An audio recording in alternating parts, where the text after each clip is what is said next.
ने बताए मंदी के सूरत हाल। देश में जब उद्योग की बात चलती है तो गुजरात मॉडल की बात की जाती है।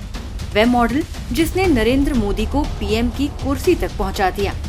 गुजरात में कोऑपरेटिव मॉडल के रूप में अमूल ने ग्रामीण इलाकों में खुशहाली फैलाई तो सूरत ने हीरे और कपड़े के कारोबार में देश में अपना मुकाम बनाया। अब सूरत का सूरज ढल रहा है। यहाँ का कपड़ा उद्योग दम तोड़ रहा है। आलम यह है कि अंतर्राष्ट्रीय स्तर पर अच्छे अवसर होने के बाद भी सूरत इसका फायदा नहीं उठा पा रहा। सूरत के सूरत हाल यह भी बताते हैं कि देश किस तरह की आर्थिक मंदी से गुजर रहा है। खबरों पर भरोसा करें तो सूरत के कपड़ा बाजार में फिलहाल मंदी का माहौल देखा जा रहा है, जिस कारण व्यापारियों के पास रिटर्न आने वाले माल की मात्रा बढ़ गई है। बताया जाता है कि शादी को देखते हुए अन्य राज्यों के व्यापारियों ने बड़ी संख्या में साड़ियां और सामग्री खरीदी थी, लेकिन खुदरा बाजार में खरीदारी कम होने के कारण अन्य राज्यों के व्यापारियों ने सामान वापस कर दिया। साथ ही बड़ी संख्या में पार्सल आने के साथ अधिकांश परिवहन गोदाम भर गए हैं और परिणाम स्वरूप ट्रांसपोर्टरों के पास अब नए पार्सल रखने के लिए जगह नहीं है। माल लेने से इनकार करने पर और पुराने माल को वापस करने के चक्कर में ट्रांसपोर्टरों की हालत खराब हो गई है। कपड़ा उद्योग से जुड़े सूत्रों के मुताबिक कोरोना के बाद शादियों में अच्छे कारोबार की उम्मीद में अन्य राज्यों के व्यापारियों ने इस साल व्यापारियों को बड़े ऑर्डर दिए थे, लेकिन कई कारणों से साड़ी और ड्रेस दोनों सेगमेंट में खुदरा बाजार कमजोर रहा। ऐसे में सभी राज्यों से रोजाना करीब 3000 पार्सल लौट रहे हैं। दूसरे राज्यों के कुछ व्यापारी सूरत के व्यापारियों को बिना बताए माल वापस कर रहे हैं। ट्रांसपोर्टरों का कहना है कि सूरत के ज्यादातर व्यापारी पार्सल लेने को भी तैयार नहीं हैं। इससे सूरत से आने वाला पार्सल परिवहन में पड़े हैं।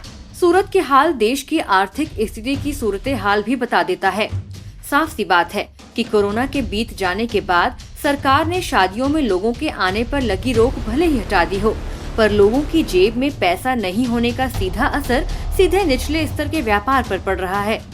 सूरत के व्यापारियों को जिस तरह से माल वापस भेजने पता चलता है कि देश के हालात क्या है। इस बात की पुष्टि सूरत के व्यापारी भी करते हैं।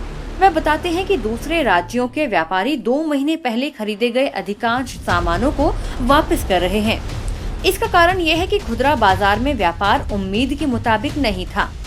सूरत के कपड़ा कारोबार पर हमले की शुरुआत नोटबंदी के दौरान ही हो गई थी, जब यहां बड़ी संख्या में मजदूरों ने पलायन किया और लंबे समय तक उद्योग बंद रहे। उसके बाद जीएसटी को लेकर भी लंबे समय तक सूरत बंद रहा। फिर रही सही कसर कोरोना ने निकाल दी।